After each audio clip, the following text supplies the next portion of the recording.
Hi everyone, this is Samiksha Daksh, medical student at government medical college बनाए।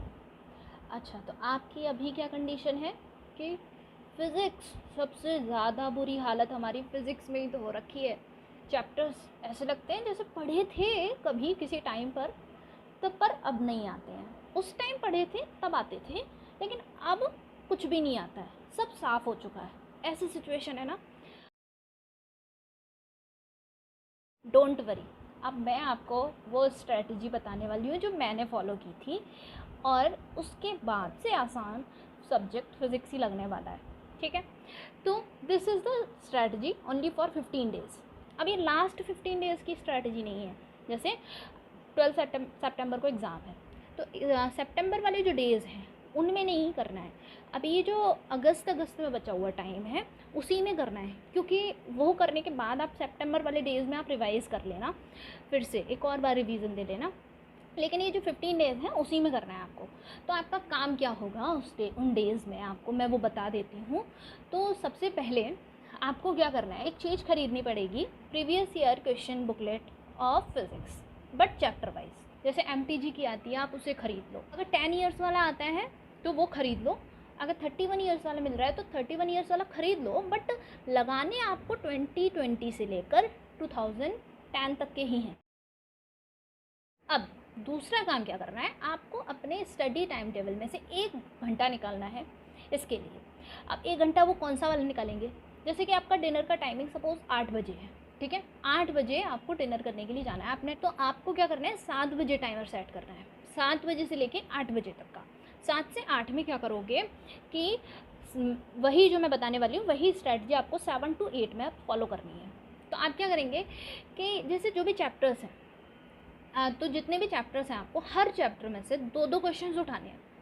2 questions first chapter में से, 2 questions second chapter में से, सभी में से उठाने हैं। अब उठा के कहीं और नहीं लिखने हैं।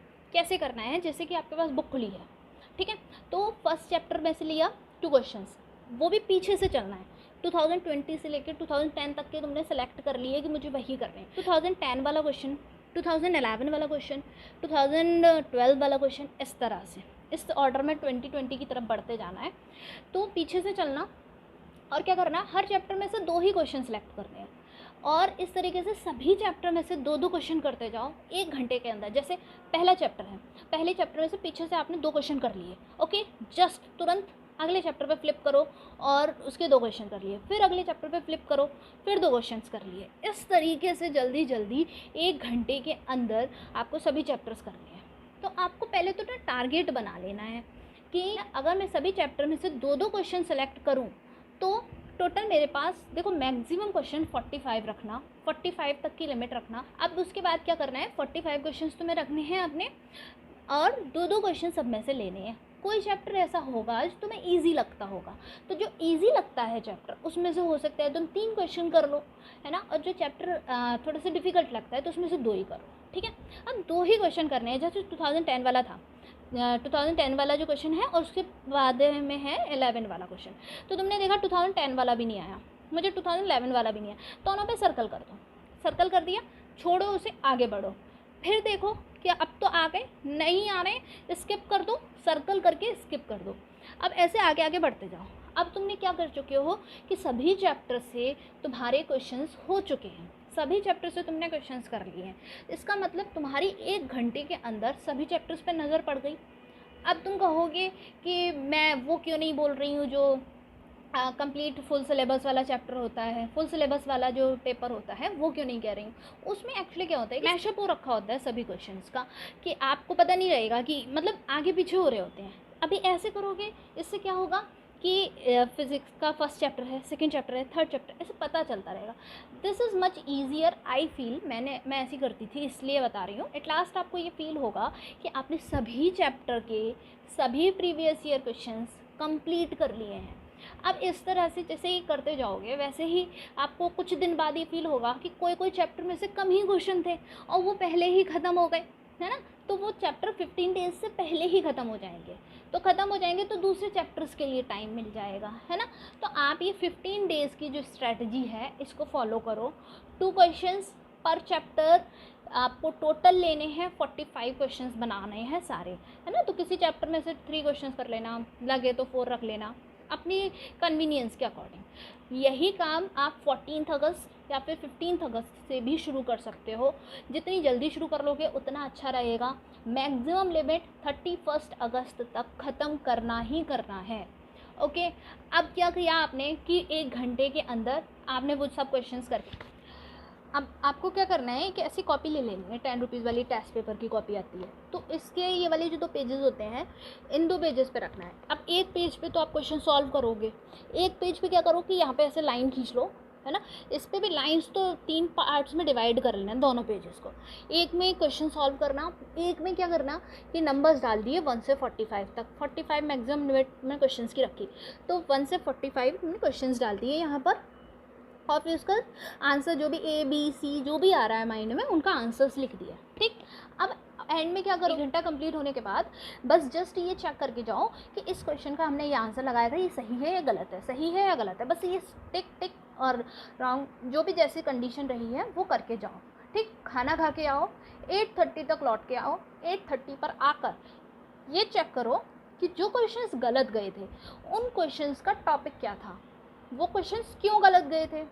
या तो हो सकता है कॉन्सेप्ट भूल गए हो, ठीक है, या हो सकता है फॉर्मूला भूल गए हो, जो भी उस कॉन्सेप्ट का, उस क्वेश्चन का जो भी कॉन्सेप्ट रहा है, वो कॉन्सेप्ट अपने यहाँ पे इतने सेक्शन में 1 से लेके 45 तक की नंबरिंग आ जाएगी और लिख जाएगा। फिर इतना जो सेक्शन हाफ बचेगा, इस सेक्शन में क्या करना है कि आपको वो टॉपिक लिखना है। जैसे सपोज करंट इलेक्ट्रिसिटी का क्वेश्चन किया, अगर आपको सर्किट सॉल्व करवाना नहीं आया तो लिख दो करंट इलेक्ट्रिसिटी सर्किट।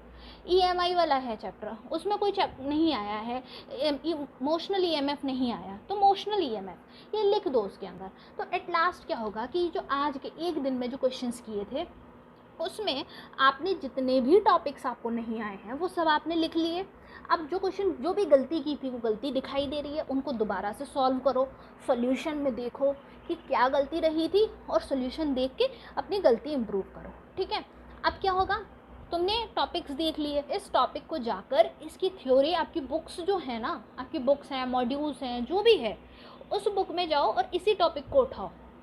और इस टॉपिक को उठा के उससे रिलेटेड 2-3 एग्जाम्पल दे रखे होंगे ज़रूर, 1 या 2-3 एग्जाम्पल्स तो सॉल्व्ड वाले, अनसॉल्व्ड नहीं, सॉल्व्ड वाले वही करने हैं। बस उन क्वेश्चंस को कर लो, देख लो, बहुत ध्यान से समझो। पता है इस टाइम पे अगर तुम शांति से डर को अपना साइड में रख के काम करोगे ना, सच बता रही हूँ, ब्रेन बहुत अच्छे से चलेगा। पर बशर्ते कि आपके पास आपका काम फिक्स होना चाहिए, आपके माइंड को पता होना चाहिए कि मुझे करना क्या है। अगर यही नहीं पता है कि मुझे करना क्या है तो तुम बस मैं ये कर लूँ, वो कर लूँ, ये कर लूँ, इधर उधर ही सोचते रहोगे ना।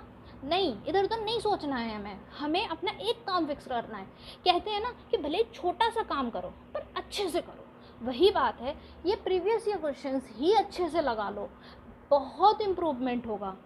पता है हम कभी कभी इतना ज़्यादा डर जाते हैं, इतना ज़्यादा कन्फ्यूज़न होने लगता है कि सिंपल सा क्वेश्चन भी होता है ना, वो डर की वजह से हम बता नहीं पाते और फिर बाद में लगता है अरे ये तो मैंने बहुत अच्छे से पढ़ा था, इसका कॉन्सेप्ट नहीं आ रहा है मुझे।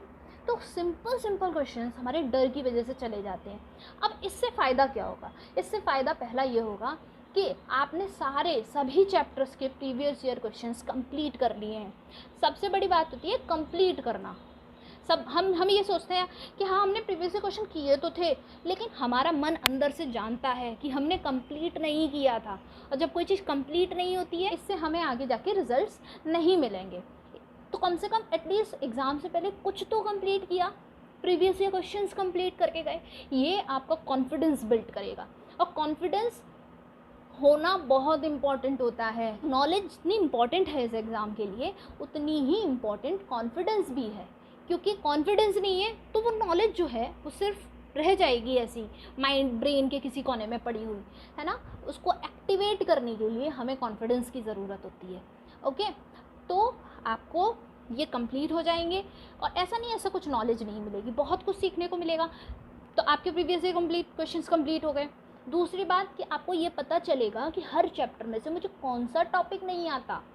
देखो हर रोज़ करोगे, हर रोज़ करोगे, हर रोज़ हर चैप्टर के टच में जाओगे, हर चैप्टर के टच में जाओगे तो जो भी टॉपिक्स होंगे उस चैप्टर के वो सब कवर हो जाएंगे। अब तुम्हें क्या लगता है कि जो 10 साल के अंदर क्वेश्चंस आए होते हैं प्रीवियस ईयर में, उन सभी 10 साल के अंदर के क्वेश्चंस में पता है सारा कॉन्सेप्ट कवर हो चुका है। जैसे कोई भी चैप्टर उठा लो, करंट इलेक्ट्रिसिटी उठा लिया, ठीक है, तो 10 साल के इसके लगा लो क्वेश्चन, तो 10 साल के अंदर करंट इलेक्ट्रिसिटी वाले जो पूरे चैप्टर है उसमें जितने भी कॉन्सेप्ट हैं वो सब कवर हो चुके हैं। तो तुम्हें हर क्वेश्चन फिर बाद में अच्छे से एनालाइज करना है, अच्छे से देखना है कि ये कौन से कॉन्सेप्ट पे बेस्ड था। कहीं मैंने क्वेश्चन बस आंसर पता था इस वजह से तो नहीं लगा दिया है, ऐसे नहीं लगाना है, मुझे पूरा कॉन्सेप्ट माइंड में क्लियर होना चाहिए। सो आई थिंक अब क्लियर हो चुका है कि आपको करना कैसे है।